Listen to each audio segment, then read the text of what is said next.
God, Vader, Seun en Heilige Gees, vandag kom ons as 'n gemeente voor U in dankbaarheid.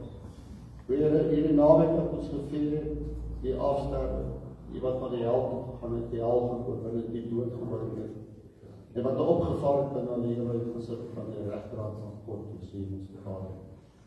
Here, U het ook gesê in die woord dat U van daar af sal kom om te oordeel die lewende en die dode wat die tyd reg is. Ons as gemeente en as mense op hierdie aarde moet besef, die tyd is naby. U woord gee en sê daar's duidelike tekens om ons te waarsku wanneer U gaan kom. En daai duidelike tekens is so duidelik, o Here, mense kan dit nie glo nie. Ons weet dat baie mense wat baie keer sê, ja, maar my oupa en my oupa het gesê die tyd is naby. Maar Here, wat hulle gelees het, glo ek was nie optimaal reg en daar is verskillende goed wat die Bybel kan sit om te sien. Maar ons weet ook nie wanneer hy gaan kom nie, Here. Ons sal soos 'n dief in die nag wees. En daarom bid ek dat elkeen van ons sal verstaan, Here.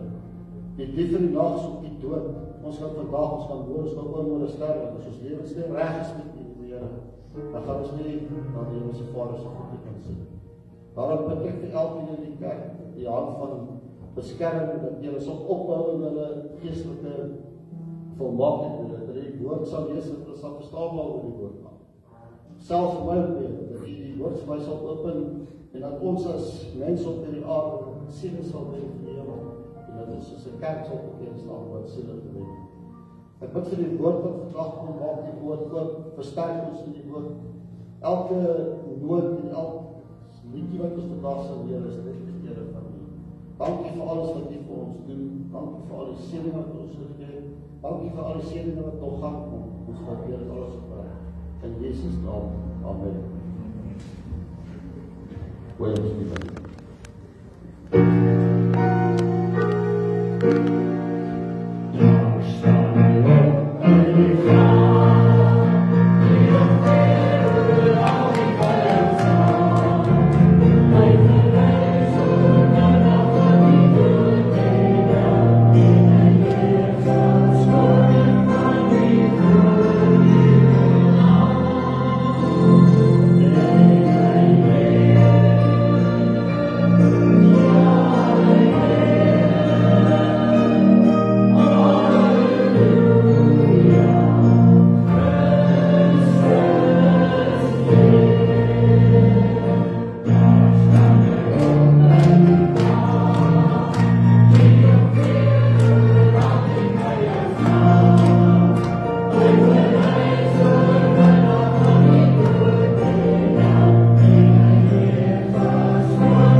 Dit is vir ons 'n voorreg om hierdie Sondag ook mense voor te stel aan U wat die Here by ons bygevoeg het.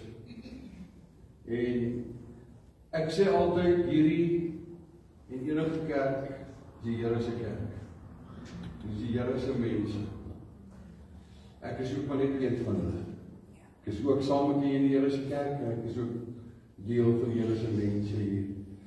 En dis vir ons 'n voorreg. Ek glo ons moet, soos wat die skrif sê, nat maak en ons moet plant, maar die Here sal dit groei. En elkeen wat bygevoeg word, glo, voeg die Here by met 'n rede en met 'n doel. iets soos God het geen doel of God het geen plan nie. So ons is dankbaar vir hulle. So ek wil vanmôre vra dat Marius en Annette Rosmey na vore toe gaan kom en ook Ernst en Lenet Exel. En ons gaan vanmôre 'n hand van vriendskap na hulle toe uitreik. Kerkraadslede wat hier is, asseblief kom met my. En ons gaan die seën van die Here op hulle afbid. En ons gaan ook 'n lied vir hulle sing. En dis baie makliker vir ons as groot groep om uit te reik na hulle toe, as wat dit is vir 'n individu om uit te reik na die groter groep toe. En daarom vra ek dat u werklik waar moeite sal doen om met hulle te gesels en uit te reik. Stap na hulle toe, sê hoorie, dis wie ek is. Hulle gaan nie al die name onthou nie, maar het maak nie saak, die volgende Sondag kan jy dit weer doen. En so leer ons mekaar ken, en wanneer ons die goed ondersteun wat hier gebeur, dan is dit wonderlik. Ek sit vanmôre en dink, Suster Lenet se pa was 'n pastoor gewees op 'n dorp, en ek het nooit kon dink op daai stadium nie. Ek praat nou van hier vroeg in die 1990s. Ek het nooit op daai stadium gedink, daar gaan 'n dag aanbreek en een van sy kinders saam met my die Here gedien in die gemeente.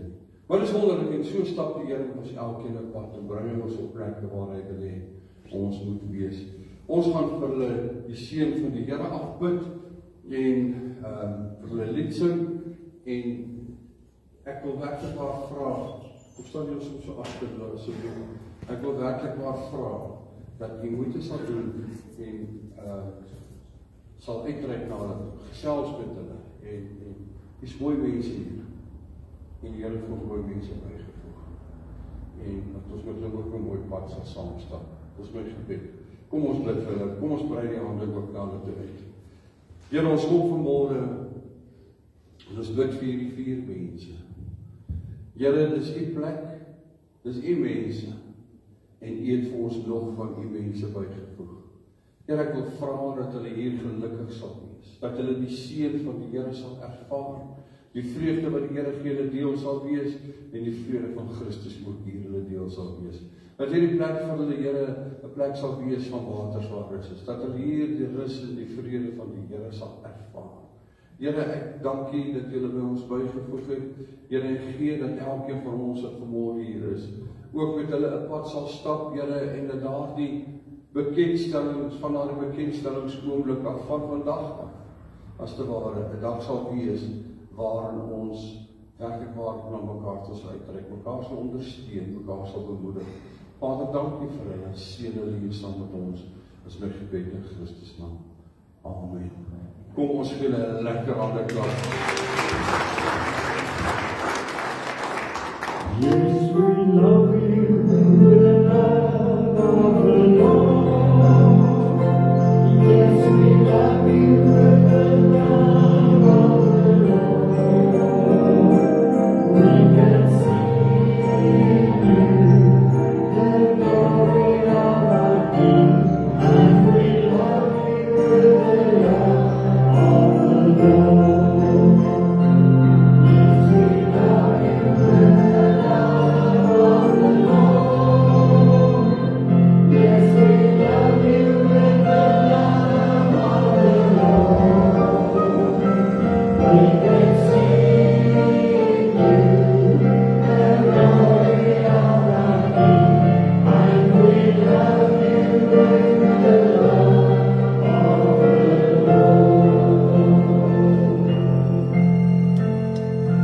Soos hulle hulle voor die staan, die kan nou vir hulle hande klap gee. Soos hulle voor die staan, ons kom op hulle hande klap. Hier op my linkerkant staan die Ros gesin, en op my regterkant staan die Exel gesin. En ek het hulle naam nou gesê, en ek weet julle nie wie is wie nie, maar dis vir jou om uit te vind. Stap na hulle toe en sê, hoor ek sal wat is jou naam? Dan sal hulle dalk vir jou sê Ernst. Maar as jy by die verkeerde broer is, sal hulle vir jou sê Marius. So, maar uit na hulle toe uit. Baie dankie julle, ek sit by julle.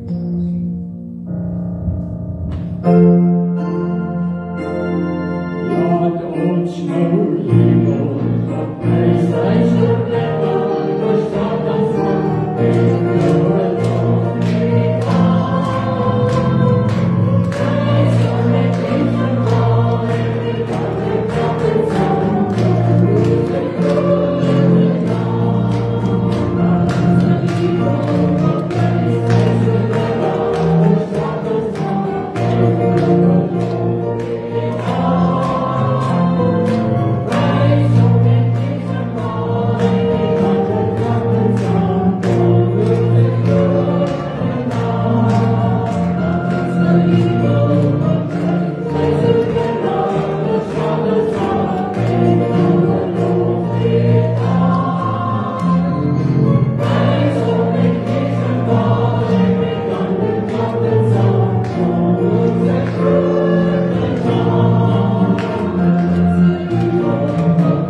Dis wat ek in die Bybel oopmaak by Romeine 1. Vir die lees die 4de vers. Romeine 1. Vandag is een van daardie belangrikste dae in ons geestelike kalender. Amen. Amen. Dis 'n dag, ek weet ons sal kerk en ons verkondig baie en praat baie van die opstanding van Jesus. Maar vandag is daar 'n spesiale dag. Waar ons spesifiek aandag gee aan Jesus se opstanding. Ek lees die daarvan op die eerste vers. Paulus 'n diensknegt van Jesus Christus. 'n geroepe apostel, afgesonder tot die evangelie van God. Wat hy tevore beloof het deur sy profete in die heilige skrifte, aangaande sy seun wat gebore is na die vlees uit die geslag van Dawid, en dat die gees van heiligheid met krag verklaar is as die seun van God, deur die opstanding uit die dode, Jesus Christus, onze Here. 'n ander vertaling sê in die 4de vers, wat kragdadig, hy gebruik die woord kragdadig, opgewek is, uit die opstanding, of in die opstanding. Maar dan gebruik hy hier 'n woord, in die 4de vers, wat sê, en na die gees van heiligheid met krag verklaar is, bevestig is, verkondig is. En ek hou spesifiek van die woord bevestig is. Toe Jesus weer uit die dood uit opstaan, was daar 'n klompie mense wat dit nie wou gehad het nie. Daar was 'n klompie mense wat die opstanding wou verwerp. Hulle wou dit afmaak as 'n leuen. Hulle wou nie hê dat mense moes dit glo nie, want sou mense dit glo, is daar bepaalde dinge wat daarmee gepaard gaan. Die Joodse godsdienstige leiers van Jesus se tyd het volgens Matteus 28 al vanaf die 11de vers tot so by die 15de vers die soldate betaal om te sê dat die disippels het die liggaam van Jesus gesteel terwyl hulle geslaap het. Nou ten eerste, soldaat was nie veronderstel as jy wag om te slaap nie. Maar nou word daar hulle gesê, man, jy moet nou alleen vertel, ten eerste dat jy geslaap het, en ten tweede, dat die disippels Jesus se liggaam gesteel het. Verskoning, ons lees in Handelinge 17, dat die apostel Paulus daar besig in Athene, en hy is besig om daar die evangelie van Jesus Christus te verkondig, en hy praat daar spesifiek, hy preek daar oor die opstanding van Jesus. En van die Grieke het hom uitgelag. Hulle het hom as te ware 'n leenaar gemaak deur hulle gelag. As te ware die waarheid bespot deur hulle gelag. En dan sit ons vandag met moderne teoloë en kritici, en laat ek dit nou maar vandag van myself af weerhou om hulle name te noem. Maar dan sit hierdie mense, en hulle sit met hierdie benaming van hy's 'n teoloog. Hy werk by 'n instansie wat vir mense eintlik wil sê, hoor jy, ek gee krediet aan hom. Maar hierdie mense kom en dan verklaar hulle die opstanding van Jesus as 'n simboliese of 'n gebeurtenis wat jy maar net kan vergeestelik. En dis hoe hulle dit nou wil wegmaak, want hulle wil nie sien, en hulle wil nie hoor, en hulle wil nie verklaar, dat die opstanding van Jesus is eerder 'n werklike fisiese opstanding nie. Jesus het 'n liggaam gehad wat gekruisig is. Hy het 'n liggaam gehad toe hulle die spies in sy sy steek, toe kom die bloed en water uit. Hy het 'n liggaam gehad waar hy die asem uitgeblaas is. En daardie liggaam het hulle gevat en het hom in doeke toegedraai en het hom in 'n graf gesit en 'n steen voor die graf gerol. En daardie liggaam het opgestaan. Werklik. En ek sal nou vir julle sê, dit so een of twee redes hoekom ek sê daardie liggaam het werklik opgestaan. Dan is daar vandag nog ander godsdienstige groepe soos die Islam. En onder andere kry jy ouens, hulle is nou nie godsdienstig nie, hulle is ateïste, hulle glo nie dat Jesus uit die dood uit opgestaan het. Maar ek het vir hulle hartseer nuus en vir ons blye nuus. Elke knie sal buig en elke tong sal belyg dat hy is Jesus Christus, die gestuurde seun van God, die verreëse Jesus, wat uit die dood uit opgestaan het. Kyk ons na hierdie mense, dan vra mense, maar hoekom wil hulle nie erken dat hy werklik uit die dood uit opgestaan het, en daar is verskeie redes, hoekom hulle die opstanding nie wil aanvaar nie, dit wil verwerp. Die Joodse leiers van Jesus se tyd was ten eerste bevrees vir hulle eie gesag, hulle eie posisie, hulle eie belangrikheid. Die mense het hom bo die waarheid van God se woord gestel. Hoor wat ek vandag vir u sê, dit gebeur vandag nog, dat mense hulle verhef oor die waarheid van die evangelie van Jesus Christus. Daar's 'n man, ek het sy boek gelees, of van sy boeke gelees. Kenneth Hagin. En ek lees in sy een boek, hy sê die Here Jesus het in die aandtaal toe kom en hom gesê, sê vir die mense so. En hy skryf verder, en hy sê, Here, maar ek kan nie vir die mense sê so nie, want die Bybel sê nie so nie. En die Here sê, maar wie is belangriker, ek of die woord? God sal nooit sy woord weerspreek nie. Toe ek dit lees, vat ek hierdie ou se boek en al sy ander boeke en ek gooi dit in die astrom. En ons lees so maklik daaroor, maar daar is daar die ouens wat hulle self verhef en hulle opinie kom en hulle verhef dit oor die waarheid van God se woord. Hierdie is en bly die hoogste gesag. Hierdie is en bly die enigste gesag. Die Joodse leiers van Jesus se tyd was bang vir hulle eie posisie, hulle eie belangrikheid en al die dinge wat hulle verkondig het. Hierdie ouens het 'n klomp wette gemaak wat nie in die Bybel is nie. En ek wil vir julle sê, baie van die ouens wat na hulle gekom het, het ook 'n klomp wette gemaak. Daar was 'n klomp ouens, ek hierdie ding verstom my, maar ek noem dit nou maar vanmôre vir u. Hulle was genoem die bloedneus fariseërs. Maar jy sien, daar's 'n muur. En nou kom daar 'n mooi vrou aan. Terwyl hulle nou hierdie kant toe sou loop, dan sal hulle daai kant toe loop en as hulle neus se bloedneus loop teen die muur, hulle mag net nie vir die vrou kyk nie. Dat hulle dalk iets verkeerd mag dink nie. Hierdie ouens was bang dat hulle moes erken dat Jesus het uit die dood uit opgestaan. Hulle moes erken dan dat Jesus is die Messias, dat Jesus is die Christus. Hy is die gestuurde van God. Dit sou die geestelike leiers se invloed en gesag by die volk ondermyn. Dit sou hulle posisie van belangrikheid wat hulle gehad het afgebreek. Hulle het nie kans gesien daarvoor nie. Hulle het eerder 'n leuen vertel. Hulle het eerder vals beskuldig en 'n onskuldige gekruisig. Hulle het ook geglo en verkondig dat die Messias 'n sekere statuur sou gehad het. Ek dink van hulle wou gehad het, hy moes die belangrike gevegsgeneraal gewees het, soos 'n Dawid amper, of 'n koning soos Dawid, daar 'n belangrike posisie gehad het. Hulle het nie verwag nie en hulle het nie geglo dat die Messias sou sterf, dat hy sou ly nie, veral nie dat hy sou sterf aan 'n kruis. Dit was as 'n vloek beskou, dit was 'n vernedering gewees. Hoe kan die Messias dan op so wrede, vernederende wyse sterf?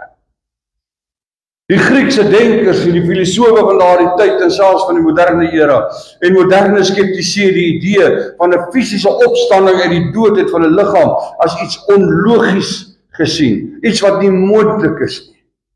En nou moet jy onthou, daar was ook nog die reinheidswette, dat as 'n man gesterf het, was daar 'n bepaalde tyd van onreinheid en al hierdie dinge wat daarmee gepaard gaan. Hulle kon nie hierdie dinge bymekaar bring nie.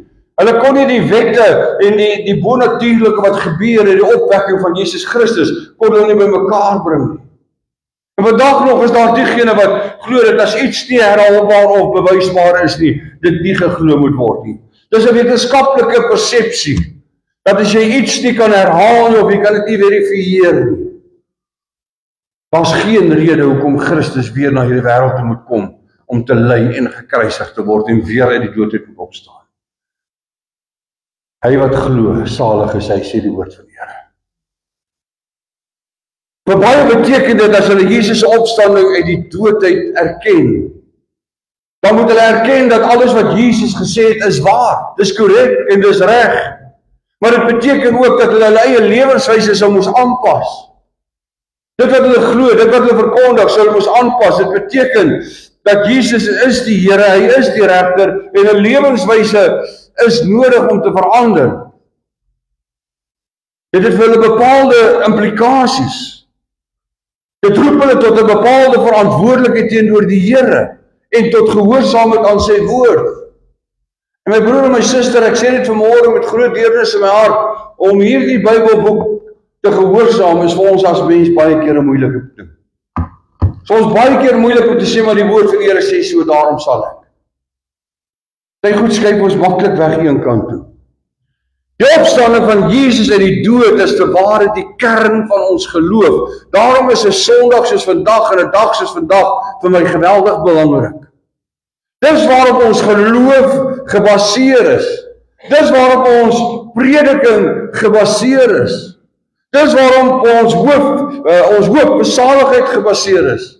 Paulus kom daar in 1 Korintiërs 15 die 14 vers en hy leer dat sonder die opstanding is ons prediking leeg en is ons geloof nutteloos. Sonder die opstanding het dit nie waarde nie. Ons skrifgedeelte sê dat hy is met krag as die kern van God bevestig, as die seun van God bevestig deur die opstanding uit die dood. Met krag. Ek het gaan lees en gaan kyk wat beteken daai krag alles en ek gaan nou nie vanmôre dit alles vir julle sê nie. Maar weet jy wat, hier nie sommer net 'n ding gebeur nie. Hier was die krag van God in werking, bonatuurlike krag van God in werking, terwille van jou en terwille van my saligheid en redding en vergifnis en versoening.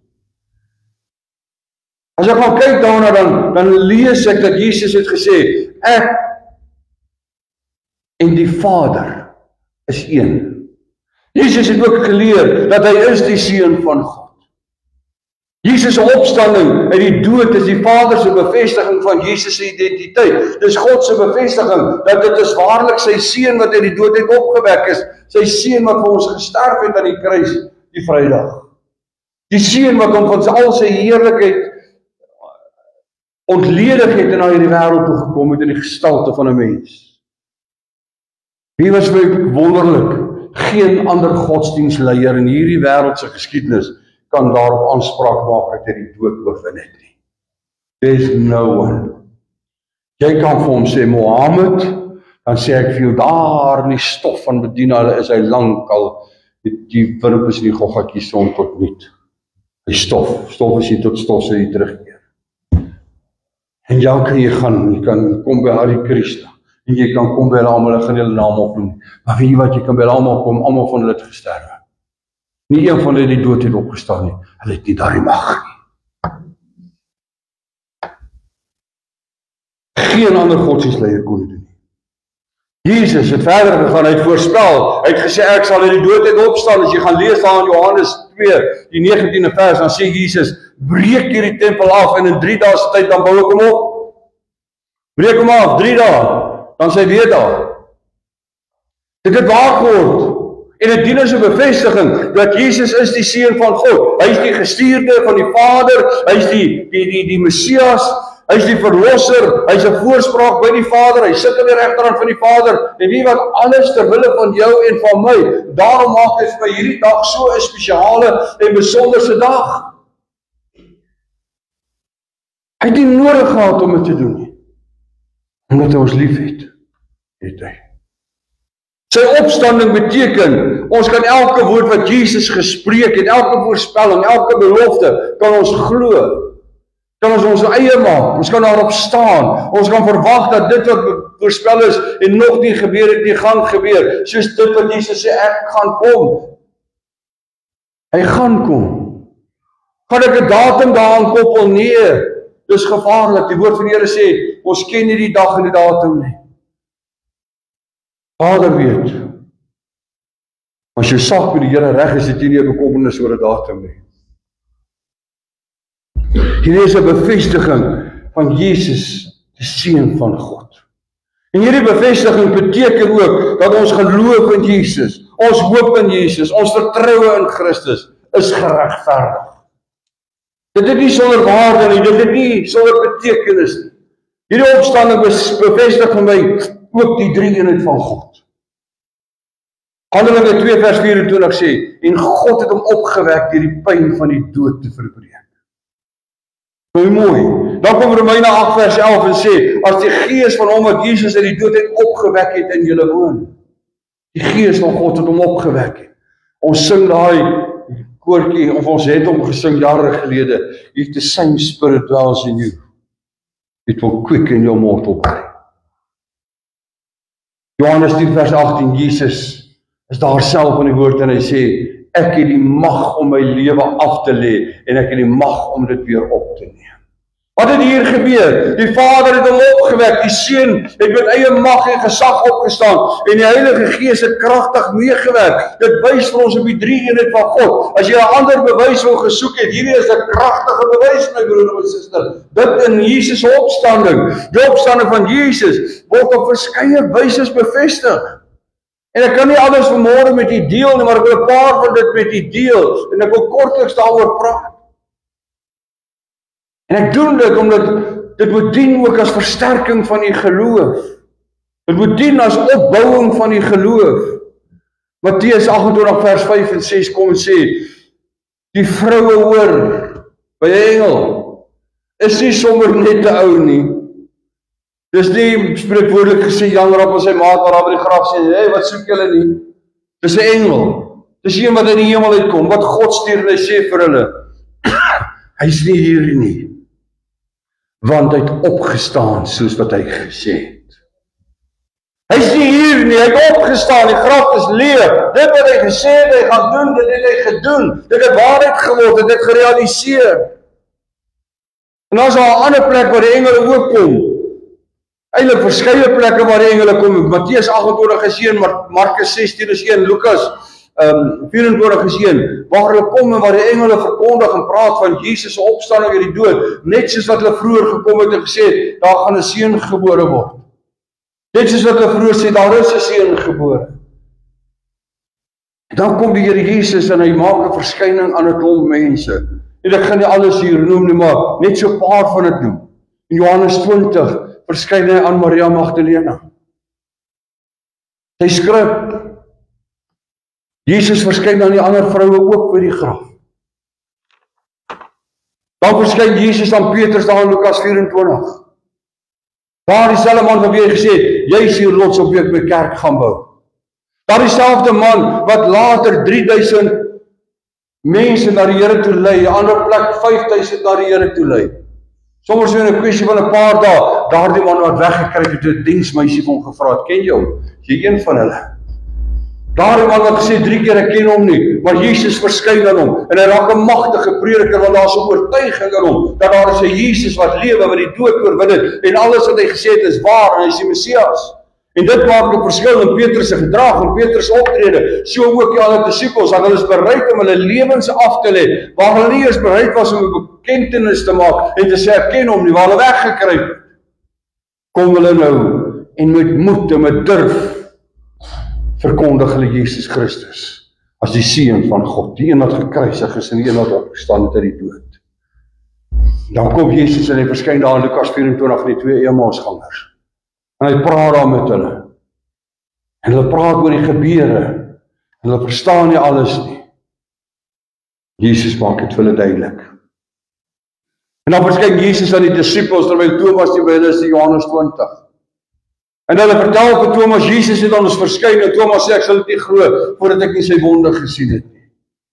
Voordat ek nie gesien het in sy sy daar waar die spies ingegaan het. Voordat ek nie gesien het daar waar die spykersmerk aan sy hande is nie, sal ek nie glo nie. En wat gebeur? Jesus verskyn aan die disippels met Thomas daarby. En Thomas sien sy wonde. Hy wat in die kruis was. Dis hy wat in die graf gelê was. Dis hy wat opgestaan het. 1 Korintiërs 15 vers 6 kom Paulus. En hy skryf, Jesus verskyn aan meer as 500 mense gelyk. Hy het nog aan baie ander verskyn. En hy het nog 'n paar dinge gedoen. Dinge soos, hy het vir Thomas sy wonde gewys. Wat vir ons sê, dis waarlik liggaam. Dis waarlik Jesus. Nie wat sê die moslems, hulle sê, nee, daar was iemand anders wat in Jesus se plek gesterf het. Oh no. Was the Son of God, die Seun van God, die gestuurde, die gesalfde van die Here, die Christus, die verlosser. Dis hy wat gekom het, dis hy wat die prys betaal, dis hy wat sy bloed gestort het, dis hy wat die dood oorwin het. Niemand anders nie. Hy wys dit toe hy vir hierdie klomp mense wys. Hier is die merk aan my hande, hier is die spiessteek in my sy. Dan gaan Jesus verder om te wys dat hy ook mens was, volkome mens was. Hy gaan eers na sy opstanding vis. Hy eet lekker vis saam met ons. Kom ons gaan lees in die woord. Hierdie disippels wat te bang was om te sê hulle ken hom, sy lewens verander. My broer en my suster, die oomblik dat ons tot volle oortuiging kom, dat Jesus Christus is wie hy sê hy is, kan jy nie anders as dat jou lewe verander nie. Ek lees van 'n ou wat in een van die oosterse lande sit. En hierdie ou sê, ek sit in my kamer, ek is alleen. En ek het 'n Bybel gekry. En ek lees hierdie Bybel en ek begin bid tot die God van hierdie Bybel. En daar kom 'n verandering in my en ek neem die Jesus van hierdie Bybel aan. Daar's nie 'n prediker nie, daar's nie iemand anders nie, net die woord van die Here en die Gees van God. Want daar's 'n verlosser wat geleef het sodat mense nie verloor moet gaan nie, moet gered moet word. Hierdie disippels is bereid om te sterwe vir Jesus, want hulle was 100% oortuig. Jesus uit die dood het opgestaan het. Jesus leef, my broer en my susters. Die graf is leeg. En dit behoort u en my belydenis vanmôre te wees. Dit behoort in u en my getuienis te wees elke dag van ons lewe. Ons behoort dit moet in ons harte wees. Ons moet so vol wees van hierdie waarheid. Dit moet uitborrel by ons. Mense vir jou vra, hoekom het jy hoop in moeilike omstandighede? Want my verlosser leef. En omdat hy leef, kan ek kans sien vir die dag van môre.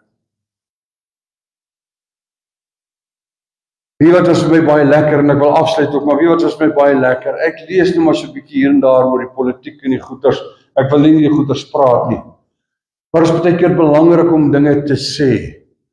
Nou lees ek oor daardie sogenaamde koning van Engeland, en wat hy nou gesê het in ons paastyd, oor die erkenning wat gegee moet word aan die Judaïsme en aan die Islam.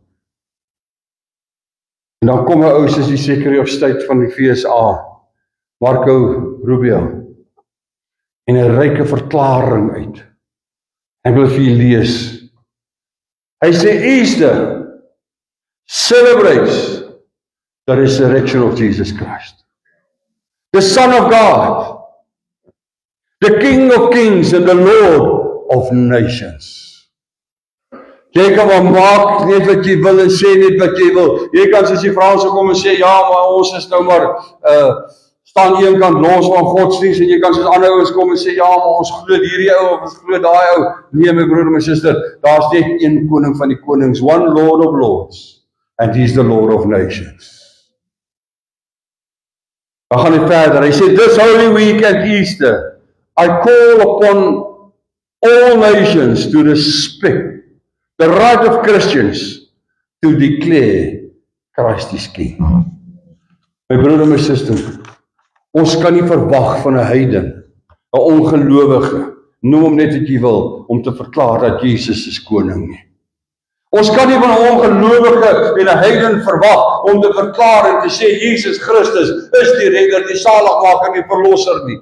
Wie, wat kan ons wel verwag? Dat ons in ons eie geestelike lewens en ons eie omgang met mense sal vasstaan op hierdie waarheid en dat ons die verklaring daarvan sal wees en dat ons die getuies daarvan sal wees en sê ek is 'n Christen, ek is 'n volgeling van Jesus Christus. Ek is 'n disipel van Jesus Christus want ek leer van hom en ek het sy waarheid in my en ek is bly ek gaan vir ewig lewe en omdat ek bly is ek gaan vir ewig lewe, wil ek hierdie boodskap wat in my hart jubel en in my hart wil ek met die wêreld deel en wil ek vir ander sê, daar is waarlik 'n seun van God wat gekom het, wat gesterf het, wat die dood oorwin het, wat opgestaan het, en hy sit aan die regterhand van die Vader, daarvan waar hy gaan kom om te oordeel tussen die lewende en die dode, en dank die Here, ek gaan getel word as een van die lewendes, want ek sal lewe al het ek gesterwe deur Jesus Christus. Want hy het die dood oorwin sodat u en ek ook ewige lewe kan hê. Amen. Amen. Loof die Here, my broer en my suster, hoor mooi wat ek vanmôre vir julle sê. Ons het waarheid.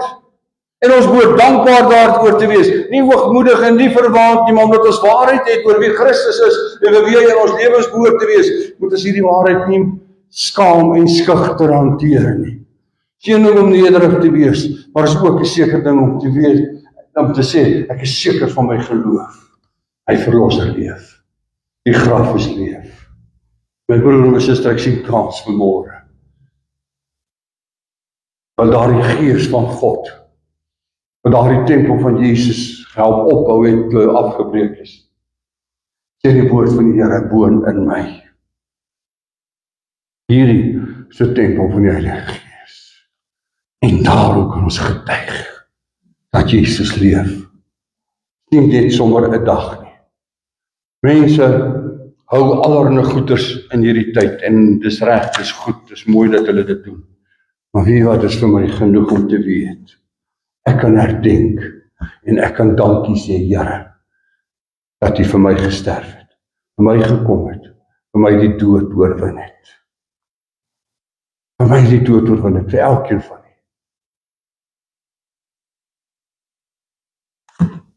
Daar's 'n liedjie wat ek altyd gesing het op my begrafnis sing eendag. Ek kan nie meer die woorde onthou nie, hulle hoef hom ook nie meer te sing nie. Maar as hulle hom sing, is dit ook reg. Want Jimmy Swagger het hom so mooi gesing, hy sê, "Gone." Dan kan jy die woorde mooi vinnig onthou. En jy? Ja. Ek het eintlik met Steven gepraat, maar as jy weet, is dit ook reg. Maak nie saak wat die woorde was, die my sê, "Gone." Die wat, die graf is leeg, daar is nie 'n liggaam nie. Daar is nie 'n liggaam nie. Ek wil al sê, jy kry mos nou hierdie artificial intelligence, jy kan vir hulle allerhande goeders vra vir daai artificial intelligence. Daar's baie mense wat vir my gesê, "Pas op, dis die anti-kris." Ek sê, "Pas op jy. Daai ding kan niks doen as 'n mens nie vir hom sê om iets te doen nie." Dan sê ek vir hom, hy het ook die emosie, jy kan nie lief hê nie. Maar in elk geval, dan sê ek vir die artificial intelligence, ek soek 'n foto van die graf van Jesus en die kruis van Jesus. Wie wat stuur hierdie ding vir my? Hy stuur vir my 'n kruis. Ek dink die kruis sien op hierdie prentjie en sê ek prys die Here want hierdie kruis is leeg. Hierdie dom ding wat aanhou geprogrammeer het en wat inligting oral oor die internet en waar ook al kom, hy wys my 'n leeg kruis. En ek is so dankbaar daarvoor want die kruis is leeg. Jesus is afgehaal en hy is in 'n graf geleë. En dit die grafsteen, kyk waar daar staan daar Jesus, maar daar's geen, en hoor mooi wat ek sê, daar's geen inskrywing daarop dat hy gesterf het nie. Niks, daar staan net Jesus in his bronco. Wie wat hulle kan nie vir my sê dat Jesus het gesterf nie. Ja, hy het gesterf. Moet my nie verkeerd verstaan nie. Maar die derde dag het hy opgestaan en selfs toe hy as liggaam gesterf het, het hy as seun van God nog geleef. Want jy sien dis wat gebeur wanneer ons sterwe. Hierdie liggaam, hierdie tentwoning word afgebreek. Maar ons leef. En dit vul my met dankbaarheid en blydskap. Ek het al dus gehad, 'n vat prentjie en raam om, sit hom net daarop. Mense het my vra, sê wie wat, kan jy sien, daar's nie 'n datum wanneer hy gebore is nie, want hy is die Ancient of Days. Van die begin van die wêreld was hy, in die begin was die woord, en die woord was by God, en die woord was God. Amen. Hy is nie geskape nie, hy is nie geskep nie, hy het nie ontstaan deur een of ander handeling nie, hy was daar van altyd af, van ewig af God. En as hy saligheidsplan, het hy bepaal dat ons na hierdie wêreld toe, hy na hierdie wêreld toe sal kom vir ons sal sterwe, en op daai grafsteen staan daar nie 'n sterwensdatum nie. Dis nie, wie wat vir my sal staan 31 Desember 1960 is hy gebore. En dan sal daar ergens een of ander stadium in my tyd 'n datum bykom wat dit ook al mag wees. Maar nie by Jesus nie. En dan verwys hy ook net na my liggaam as op daai grafsteen skryf. Ek sal nie daar wees nie, want Jesus het gesê, ek gaan op jou plek te berei sodat jy kan weet waar ek is. So moenie my soek nie, ek sal by Jesus wees. Amen. My broer en my suster. Ek kan hoop hê vir die toekoms, want jou verlosser leef. Kom ons bid. Vader, dankie dat ons vanmôre dankbaar kan wees. Vir 'n verlosser wat leef, 'n duur prys betaal het. Dankie vanmôre, Here, dat ons hier kan staan en dat ons kan verklaar, daar is geen ander God. Daar's geen ander verlosser nie. En Here, ons is bevoorreg om die waarheid te ken. En Here, ek wil vanmôre vra dat U ons sal help met boldness, om met vrymoedigheid so te leef en te verkondig, dat daar is 'n verlosser wat leef. Here, ons wil nie in veroordeling leef nie, ons wil nie in konflik leef nie, ons wil net leef oortuig van wat ons glo. Ek vra dit vanmôre vir een en vir elkeen, Dankie Here dat daar vir ons 'n voorspraak sit, Vader. Hy wat sy lewe afgelê het, dit opgeneem het, opgevaar het na die hemel, en vir ons intree. Dankie daarvoor. Amen. Kom ons staan, ons gaan 'n laaste lied saam sing, en na ons afgesluit het, daar's lekker koffie en tee in die saal ook.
Dat dit ons harte, ons wese, ons denke sal vul.